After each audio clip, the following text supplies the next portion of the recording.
Ṣẹ̀kẹ̀rẹ̀ lọ banjo, ṣẹ̀kẹ̀rẹ̀ lọ banjo, Adisa ìdìdì òjò ṣẹ̀kẹ̀rẹ̀, ṣẹ̀kẹ̀rẹ̀ lọ banjo. Ifá lóhùn dìdì òjò ṣẹ̀kẹ̀rẹ̀, ṣẹ̀kẹ̀rẹ̀ lọ banjo. Ifá lóhùn bí mo dúró, bí mo wúre, ire mi kò ṣàìgbà.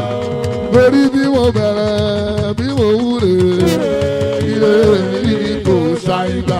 Àtótó, àtótó, àtótó, lórí àtótó, àrèrè, ọba fẹ́ sọ̀rọ̀ ẹ̀dákẹ́. Àdúgbò ẹ̀ bọ́dà náà o, àjàǹkó dùgbẹ́dùgbẹ́. I'm Mrs. Bose Asuka.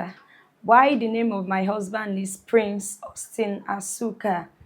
Today we will be installed as Chief Bala and Yeye Bala in Idioke Kingdom. Under His Royal Majesty, Oba Saheed Ifalohun, Olu of Idioke Kingdom.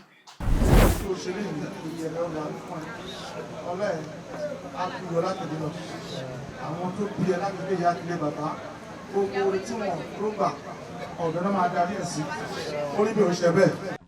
Ìgbésàlá yóò dárí kọ́rẹ́nsì lẹ́yìn ọlọ́run ọba kábíyèsí ló kù o ọba wa ẹnjíníà tó jẹ́ Sáìdì Ifá lóhùn o olùtìdí ọ̀kẹ́ ọba ni. Ààrẹ bí gba dé kejì tí gbogbo olúgbẹ̀sà lójúbà rẹ̀. Mojúbà tó ṣẹ̀mí kalẹ̀ síbí. Àdáṣe ló máa ń mú ní ìbàkan kì í mú yàn. Èyí tá a ṣe lè ní òní wọn wá o. Bàálà, Asuka, Yèyé Bàálà, Azuka.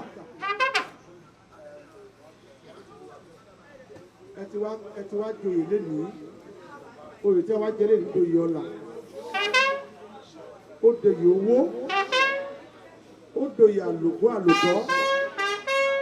Àlòfọwọ́pawú. Àlòpẹ̀rẹ̀gì jóbi. Wà á lò títí wà á dé àgbàlagbà wà á kílẹ̀ fọ́mọ. Owó kì í wówó tì. Ètò kì í tán dé àkèrè. Owó ò ní tán lọ́wọ́ ẹ̀. Bàbá olóyè Asuka torí ẹ la ṣe wà lórí bíìtì. Asuka bàbá olóyè ara wa o, Asuka bàbá olóyè ara wa o.